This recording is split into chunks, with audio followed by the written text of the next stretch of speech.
偏偏就係聖經好清楚嘅啟示。但偏偏這是聖經清楚的啟示。所以耶和華見證人喺神論上面出現錯誤。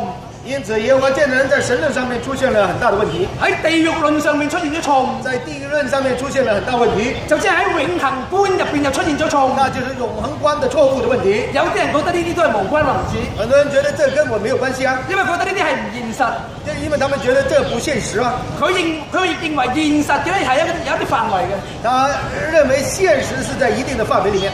咁就住呢一點，耶和華見證人都有好突出嘅教導㗎。在這一點，耶和華見證人有一些突出的那個教導。咩叫突出啊？突出嘅錯誤啊！什麼叫特出啊？就是特出來的錯誤。可能大家感到好有興趣嘅呢一點。可能你們很有興趣的在這裡。佢講咩咧？他怎麼說呢？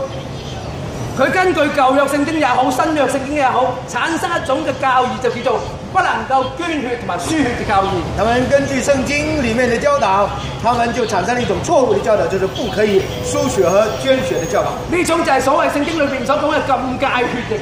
這就是他們認為聖經裡面所說的禁戒血液。舊約上帝帶領以色列人離開埃及嘅階段入邊，曾經吩咐過以色列人係唔可以食血。在舊約裡面，這個上帝帶領以色列人離開埃及的時候，曾經吩咐他們不可吃血。去到新約，當使徒去阿條一個需唔需要受割禮得救嘅問題上邊，之後又帶出咗一個講法，你要禁戒血液。在新約裡面也曾經帶出一個說法，就是你要禁戒血液。嗰件事上邊係使徒去同一啲初信主嘅所謂猶太教嘅基督徒阿條。這個教導是在一些剛信主的那個外邦人和那個信主的猶太人當中的那個爭辯。因為有啲信咗耶穌嘅猶太人，佢仍然都係想堅守律法。因為有一些信了耶穌的猶太人，他們也認為還要守律法，仍然都希望接受割禮。他們就希望外邦人都要接受割禮。唔單止自己受割禮，亦都要求外族人都接受割禮。不單止自個受割禮，他也要求那些外族人信耶穌的人都要受割禮。當時使徒就係同我哋拗呢一樣嘢。當時使徒就跟他們爭辯，結果最尾嘅結局就係大家都決定唔需要受割禮都可以得救。最後決定基督的拯救完全的是不需要人行割禮的。但使徒就補充咗一啲説話。但使徒在當中就補充了一點呢，你唔好犯奸淫。你不要犯奸淫，唔好食勒死嘅牲畜，不要吃勒死的牲畜，要禁戒血液，要禁戒血液。呢一啲係嗰啲信咗主嘅猶太人係非常之歡喜，感到非常之驕傲。這些就是那些信了主的猶太人感到非常的喜歡的事。所以呢一個當時可以話一種權宜之計。這個可能是當時一種權宜的方法。有別於之後彼得甚至乎保羅所提出嘅所謂不潔嘅食物都可以食啦。有別於這個彼得和保羅所提出，在猶太人所不能夠接受的那些食物都可以吃。因為上帝清楚啟示彼得，所有過去你認為不潔食物，今天我都潔淨啦，你都可以食啦。因為上帝清楚向彼得那個顯示，從前所認為骯髒的那個食物，現在都可以吃了。所以當時好清楚呢一個係權宜之計，很清楚當時這是一個權宜的方法。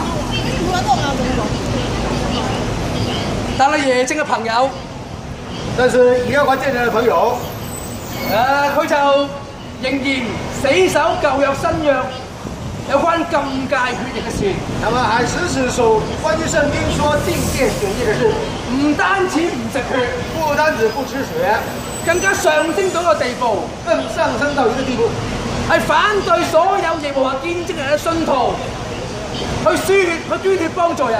同埋喺必要嘅時候接受輸血，他們反對所有耶和華見證人的信徒來接受輸血和捐血。嗱，呢個係耶和華見證人嘅信仰，這是耶和華見證人的信仰，就係嗰啲著得好斯文、對你好有禮貌、好有愛心同你解釋聖經嘅耶和華見證人。就是那些好像很斯文跟你解釋聖經的耶和華見證人。你初初接觸佢，佢唔會同你講呢個道理嘅。你剛剛接觸他，他不會跟你說這個道理。佢等你慢慢入咗佢個信仰入邊，讓你慢慢地墮入他的圈套裡面。慢慢你係堅固啦，信任佢啦。慢慢你對他們越來越信任了。佢只會話俾你知，你係唔可以捐血同輸血㗎。他才跟你說不可以接受輸血和捐血。所以我哋首先話俾你知，因此我們先告訴你。如果你要相信耶和華見證人嘅，如果你要相信耶和華見證人，你想學耶穌咁樣幫人去捐血救人，唔好意思，佢唔俾嘅。你要想效法耶穌來流血救人，他不會給你的。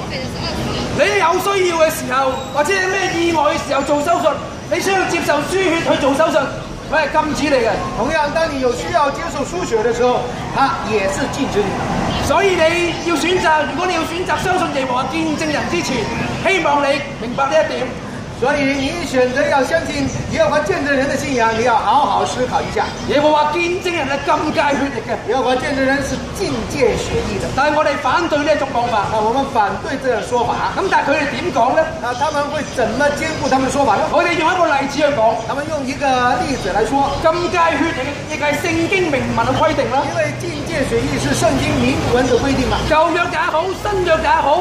上帝都話係禁戒血液㗎嘛，在新舊約裡面，上帝都有啟示說禁戒血液嘛。喂，你話係啫，咁咪即係唔好食血，唔好食紅啫，咁點解唔可以捐血同輸血啫？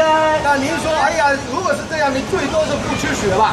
那為什麼不可以接受那個捐血和輸血呢？嗱，佢就會咁同你講嘅，他會這樣跟你說啦。佢話如果一個酗酒嘅人去睇醫生，如果一個酗酒的人看醫生，酗酒嘅人周身病痛去睇醫生，這個酗酒的人有很多病痛來看醫生，個醫生同佢講：你戒酒啦。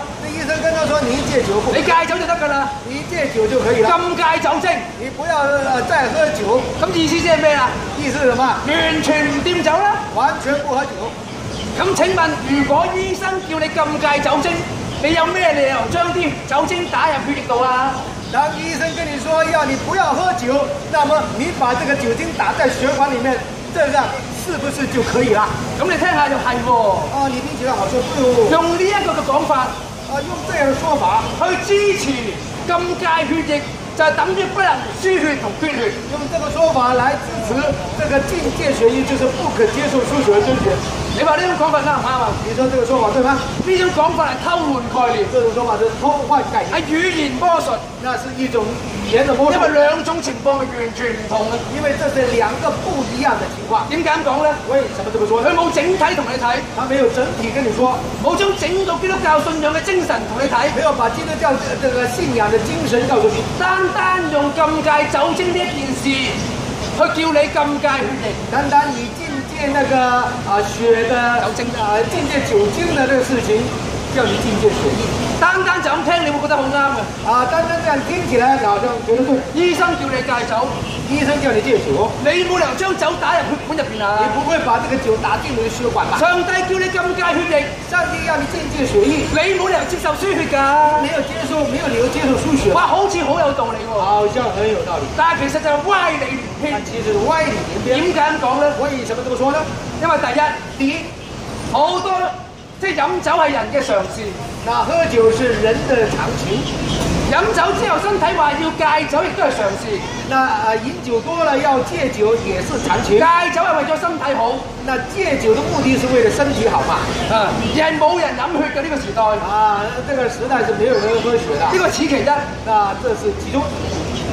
另外喺有需要嘅時候捐血幫人或者接受輸血，就係為咗要維持繼續有生命。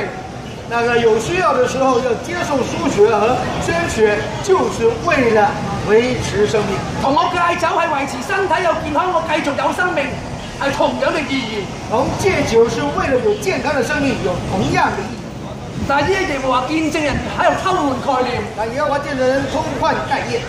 話禁戒酒精就唔能夠將酒精打入血管，所以禁戒血液就唔能夠輸血同捐血。說戒酒就不可以把酒打進血管，所以戒血就不可以接受輸血和捐血。呢個比喻係完全不對等。這兩個比喻完全不一樣。我哋再講，我們再說，點解人要戒酒呢？為什麼人要戒酒？就係為咗健康，為咗生命，就是為了健康，就是為了生命。點解我哋有需要嘅時候要去接受輸血呢？為什麼當我們有需要接受輸血，我要做手術嘅時候要輸血？我要做手術的時候接受輸血。我點解要接受輸血呢？為什麼要接受輸血呢？就係為咗健康，就係為咗生命，就是為了健康，就是為了生命。同戒酒嘅意義一樣，跟戒酒的意義是一樣。但係耶和華見證人就偷換概念。耶和華見證人就偷換概念。話既然醫生叫你戒酒，你就唔應該將酒精打入血液。我說醫生叫你戒酒，就不可以把酒打進血管裡面。既然上帝叫你禁戒血液，你就唔能夠捐血或者輸血。像上帝要你禁忌血液，你就不可以接受輸血和捐血。呢一種係完全係偷換概念嘅講法，是完全偷換概念，我哋不能夠接受，我們不可以接受。再者，再說，基督嘅精神係咩咧？基督的精神是什麼呢？